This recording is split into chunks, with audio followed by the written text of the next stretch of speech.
तो चलिए शुरू करते हैं आज की क्लास, जिसमें हमें पढ़ना है सेम पेज लेआउट का मेन्यू, और इसमें जो है हमें आज पढ़ना है scale to fit and sheet options. इंशाल्लाह आज इसको ख़त्म करके ही छोड़ेंगे. ठीक है, तो कल हमने यहाँ तक प्रिंट टाइटल्स तक पढ़ा था. आज हमें पढ़ना है विड्थ. तो व्हाट इज विड्थ? ये वो विड्थ है जो आप at the time of print आपको मिल जाएगी, यानी वो विड्थ जो आप प्रिंट टाइम पे आप रखना चाहते हो, वो विड्थ आपको यहाँ पे सेट कर, आप वो विड्थ यहाँ पे सेट कर सकते हो. जैसे कि अभी देख लो आप, मैंने यहाँ से कॉलम ए से लेकर कॉलम जेड तक सारे कॉलम उसको सिलेक्ट किया. अब मैं इनको पहले जो है मैं यहाँ पे सेट प्रिंट एरिया करता हूँ. यहाँ पे मैंने इस सब को क्या रखा, प्रिंट एरिया. अब मैं Ctrl+P कर रहा हूँ, तो आप देखो यहाँ पे कुछ भी प्रिंट नहीं हो रहा है, बिकॉज यहाँ पे ये मैंने ग्रिड लाइन को हटाया था और इसको हटाया था. अब हम Ctrl+P करते हैं, तो आप बताओ मुझे कि यहाँ पे ए से लेकर कहाँ तक आया, आई तक. आई मैंने कहाँ तक किया था, तो अब यहाँ पे आई तक ही आ रहा है. तो दूसरे पेज में क्या तक आ रहा है, आर तक, और तीसरे पेज में आ रहा है जेड तक. तो इट मींस दैट इसके 3 पेजेस बन गए. ठीक है, तो अब हम क्या करते हैं, अब हम यहाँ से इसकी ये चेंज कर देंगे. यहाँ पे अभी जो विड्थ थी दैट वाज ऑटोमेटिक. ऑटोमेटिक का मतलब होता है यानी जो जितने पेजेस में आ सकता है लाओ खुद ही अपनी मर्जी. अब जब मैं यहाँ पे एक पेज रखूंगा, एक पेज ही रहना चाहिए. बात आ रही है समझ? मैंने क्या रखा, यानी एक पेज ही रहना चाहिए.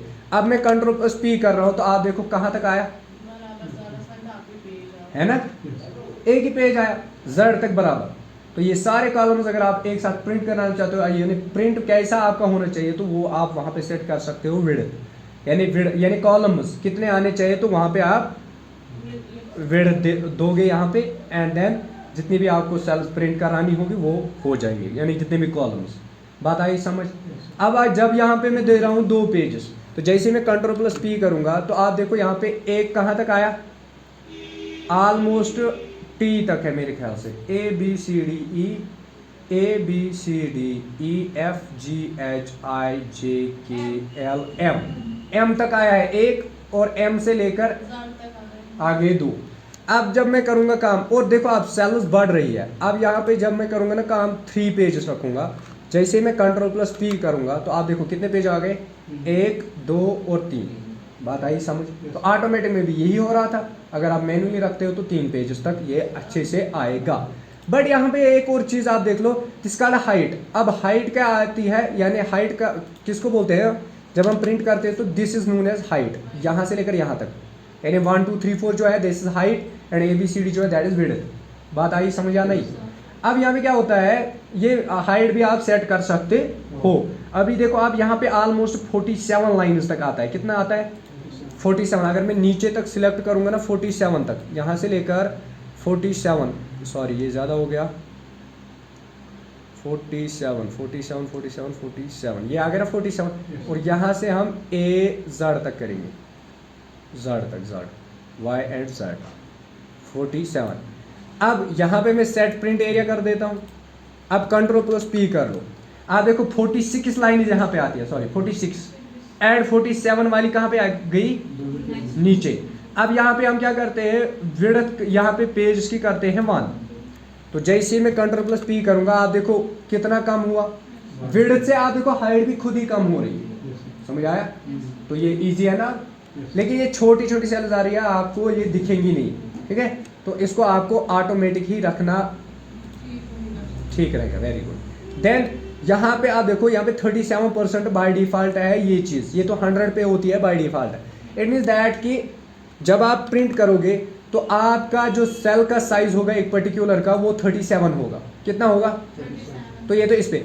अब अगर मैं इसको इंक्रीज करके बराबर यहाँ पे 100% देता हूँ, 100%, तो what is going to happen, आप देखो ये कितने पेजेस में खुद ही आएगा. आप देखो इतनी बड़ी सेल्स हो गई, तो 6 पेजेस के अंदर ही आया, 1 2 3 4 5 और 6. बात आई समझ, है ना इजी? अब यहाँ पे अगर आप 100 से आगे जाते हो, जैसे कि 150 पे जाते हो, ठीक, तो अब देखो आप ये 6 से ज़्यादा बन जाएंगे पेजेस। कितने बन गए? 10। और सेल्स देखो आप विजिबल हो रही है, ABCD अच्छा आ रहा है, तो it mean that it increases the scale, ये इसकी स्केल बढ़ा देता है, और एक सेल की नहीं पूरे पेज की। बात आ रही है समझ? है ना इजी? तो this is scale to fit, यानी आपका स्केल कितनी होनी चाहिए, यानी आप कितने में इसको प्रिंट कराना चाहते हो वो आप यहाँ पे रखोगे। तो 100 इज़ द बेस्ट, बिकॉज ये वाला एरिया, ये जो 100 है, 100 आपकी सेल्स को अच्छे से विजिबल कराता है, आपकी कॉलम्स को भी और आपके रोज को भी। लेकिन अगर आप इससे ज़्यादा करना चाहते हो तो दैट डिपेंड्स अपॉन यू, आपकी मर्जी है, आप इससे ज़्यादा भी कर सकते हो। बात आई समझ यहाँ तक? हाँ। देन उसके बाद हमारे पास आता है शीट राइट टू। अभी देखो ABCD और 1 2 कहाँ से आ रहा है? लेफ्ट से राइट। अब अगर मैं यहाँ पे करूँगा ना शीट राइट टू लेफ्ट, आप देखो क्या होगा, ये इस साइड से आ रहा है और यहाँ से एंड, यानी उल्टा ABCD, जैसे मिरर है कि नहीं। इसको वापस कर दो और ये यहाँ से वापस आ जाएगा, है ना easy. Then we have grid lines, ये तो बार बार पढ़ा है। ग्रिड लाइन्स का मतलब होता है यहाँ पे एक आता है व्यू, दूसरा आता है प्रिंट। ग्रिड लाइन्स का मतलब होता है ये जो छोटी छोटी सेल्स आपको दिख रही है ना, इनको बोलते हैं कॉम्बिनेशन ऑफ कॉलम्स एंड रोज, इसी को बोलते हैं ग्रिड लाइन। अब अगर आप यहाँ पे ये कर देते हो तो आप देखो ये प्लेन शीट बन जाता है, इसमें सेल्स नहीं है, लेकिन इसमें सेल्स है लेकिन आपको दिख नहीं रही है। समझ आ रही है? ये देख लो आप, है ना। और आप वैल्यू भी लिख सकते हो अलग अलग सेल में, लिख सकते कि नहीं, लेकिन आपको ग्रिड लाइन्स नहीं मिलेंगी। अब जब आप व्यू पे क्लिक करोगे तो यहाँ पे आपको ग्रिड लाइन्स मिलेंगी, यानी रो नंबर 6 में हमने लिखा और कॉलम नंबर C में। बात आ रही है समझ? तो अब ये तो हो गया व्यू। दूसरा होता है प्रिंट। प्रिंट का मतलब होता है देखो जैसे मैं इसको प्रिंट करूंगा तो यहाँ पे ये खाली आ जाएगा पेज, न कि इसके ग्रिड लाइन। जब मैं यहाँ पे इसको क्लिक करूंगा यानी प्रिंट ऑप्शन पे, तो यहाँ पे देखो आप ये भी आ जाएंगी, है ना easy. Then we have headings. Headings का मतलब होता है यानी ऊपर वाले ABCD जो है, अगर मैं इसको इनविजिबल कर दूं यानी अनचेक कर दूं तो आप देखो यहाँ से ABCD भी हट जाती है और यहाँ से 1 2 3 भी हट जाता। तो ये बेस्ट है कि आप इसको रख लो। और दूसरा आता है प्रिंट। अब अगर मैं इसको प्रिंट करता हूँ तो आप देखो ऊपर से कोई ग्रिड लाइन नहीं आती है, नीचे से कोई ग्रिड लाइन नहीं आ रही है। अब जब यहाँ पे हम ये प्रिंट पे क्लिक करेंगे एंड देन प्रिंट पे क्लिक करेंगे तो यहाँ पे करोगे थी, तो यहाँ पे ये भी आ रही है ग्रिड लाइन इसके साथ। बात आ रही है समझ? है ना easy. Then we have arrange. Arrange is the last one. इसमें क्या होता है? Arrangement of the objects. Objects का अरेंजमेंट। ऑब्जेक्ट्स किनको हम बोलते हैं बेटा? इलस्ट्रेशंस को, यानी इसमें शेप्स डाल देंगे। देखो अब देखो अगर मैं यहाँ पे पेज आउट पे जाऊँ ना तो वहाँ पे वो ऑप्शंस मेरे ख्याल से यानी मेरे लिए विजिबल नहीं होंगे। वाई? बिकॉज मेरे पास एक ही शेप है। अब जब मैं दूसरी शेप यहाँ पे इसी की, ये देखो आ गया ना, ठीक। तो अब देखो वहाँ पे विजिबल हो जाएंगे अरेंज वाले, ठीक है। तो अब इस वाले को कलर कर देते हैं कोई और, ताकि आपको दूर से ही पता चले ये ब्लैक है एंड दिस इज ब्लू। अब ऊपर कौन है अभी? अब इसको करते हैं सेंड बैकवर्ड। क्या करते हैं? अब आगे कौन आया? है ना। अब इसी को करते हैं ब्रिंग फॉरवर्ड। ब्लैक सिलेक्टेड है ना, अब इसको करते हैं ब्रिंग फॉरवर्ड, आगे। उसके बाद अब अगर मैं इसको और एक बार कॉपी कर दूं यहाँ पे तीसरा, और इसका कलर कर देंगे ये वाला, तो अब मुझे बताओ पहले कौन सा है? ब्लू, देन ब्लैक, देन ये इसको येलो बना देते हैं, ठीक है। तो ये येलो है, अभी था ब्राउन, चलो कोई बात नहीं। तो अब आया येलो। अब हम क्या करते हैं? देखो ये तो ऑलरेडी मैंने ब्रिंग फॉरवर्ड किया। अब अगर मैं इसको फिर से ब्रिंग फॉरवर्ड करूं, आप देखो कहाँ पे आ गया? सबसे ऊपर। अब इस वाले को अगर मैं ब्रिंग फॉरवर्ड कर दूं ना, आप मुझे बताओ ये ऊपर आएगा? सबसे पहले कौन आएगा? अगर मैं पहले बात को समझो, क्वेश्चन सुनो। अगर मैं ब्लू वाले को ब्रिंग फॉरवर्ड करूं तो क्या ये ब्लैक के ऊपर आएगा या ब्लैक के नीचे? जो बोल रहे हैं ब्लैक के नीचे वो हाथ खड़ा करें। एक ही, हाँ, ब्लैक के नीचे एक। अब बाकी कब बोल रहे हैं कि ब्लैक के ऊपर आएगा? जिसने ब्लैक के नीचे बोला था that is perfect, that is perfect, उसी का सही है, यानी खाली बिस्मा जान का सही है। तो अगर मैं इसको ब्रिंग फॉरवर्ड कर देता हूं तो आप देखो ये ब्लैक के पीछे ही है। समझ आ रही है बात? ये देखो आप ब्लैक के पीछे है कि नहीं, उसके ऊपर है लेकिन ब्लैक के। अगर आपको यकीन ना आ रहा है तो मैं इसको यहाँ पे ले आता हूँ और इसको यहाँ पे ले आता हूँ, इनको बना देते हैं ट्रायंगल टाइप। तो यहाँ पे इसको इस तरह ज्वाइन कर लो, इस तरह, इसको इस तरह, और इसको थोड़ा सा नीचे,